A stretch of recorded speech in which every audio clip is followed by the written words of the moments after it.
আসসালামু আলাইকুম।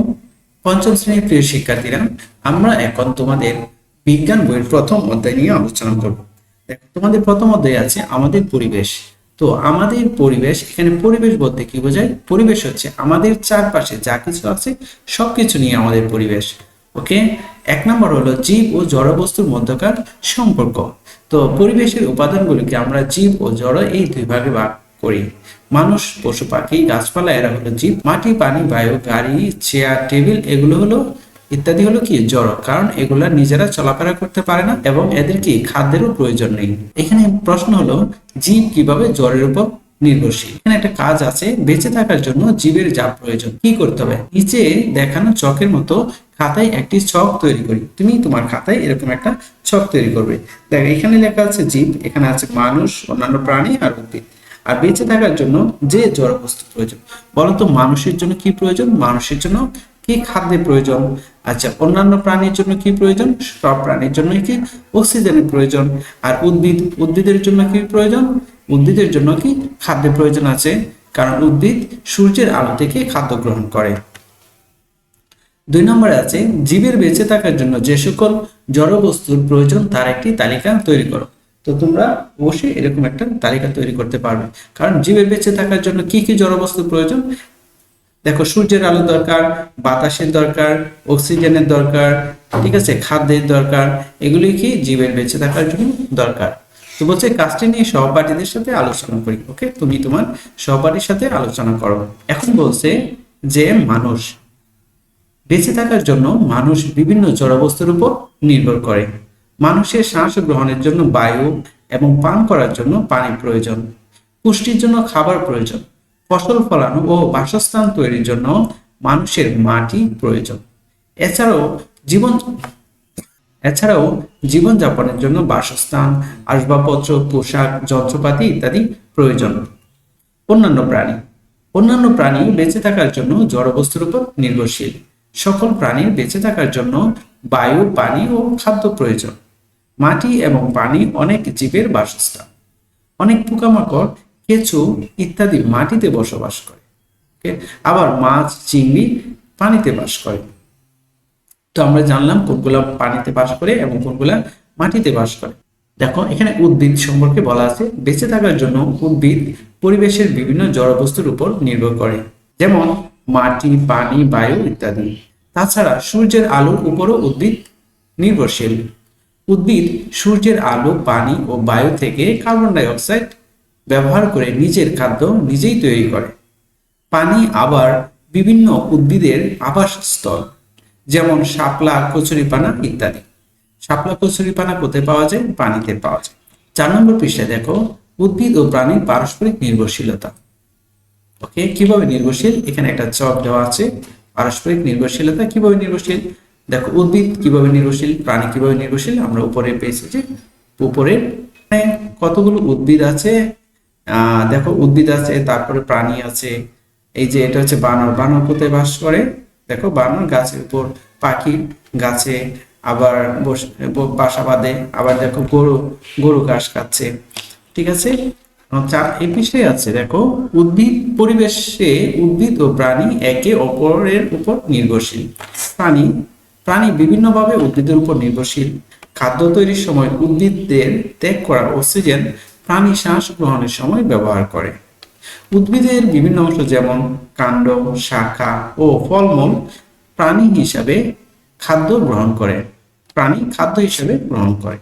উদ্ভিদ আবার অনেক প্রাণীর আবাসস্থল।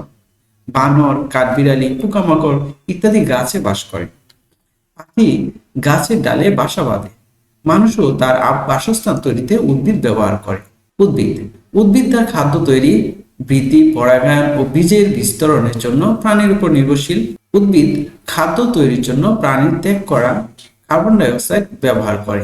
পুষ্টি উপাদানের জন্য উদ্ভিদ প্রাণীর উপর নির্ভরশীল। প্রাণীর মৃতদেহ পচে প্রাকৃতিক সারে পরিণত হয়। এই সার পুষ্টি হিসাবে ব্যবহার করে উদ্ভিদ বেড়ে ওঠে। পরাগায়নের ফলে উদ্ভিদের বীজ সৃষ্টি হয়। এই যে দেখো, এই যে পরাগায়নের মাধ্যমে কি করছে?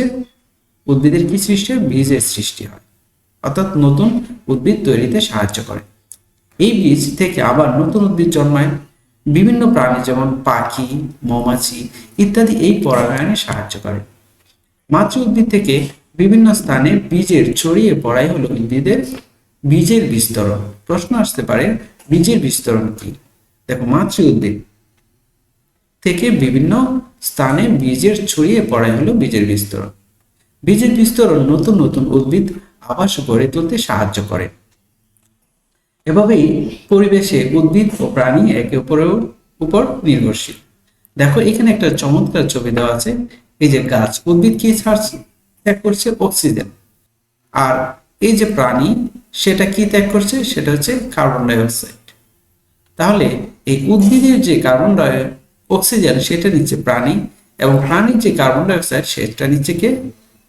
উদ্ভিদ। দেখো, এবং সেই উদ্ভিদ, এখানে একটা গরুর ছবি দেওয়া আছে। তো এই গরুটির কি? গোবর। এই গোবর কি হিসাবে ব্যবহৃত হয়? এই গোবর সার হিসাবে ব্যবহৃত হয়। ওকে, এই সার, এই গোবর কোথায় দেওয়া হয়? এই গোবর দেওয়া হয় জমিতে। আবার এখানে দেখো, এই যে একটা প্রাণীর কি মৃতদেহ, এটা মাটির সাথে মিশে কি তৈরি হয়?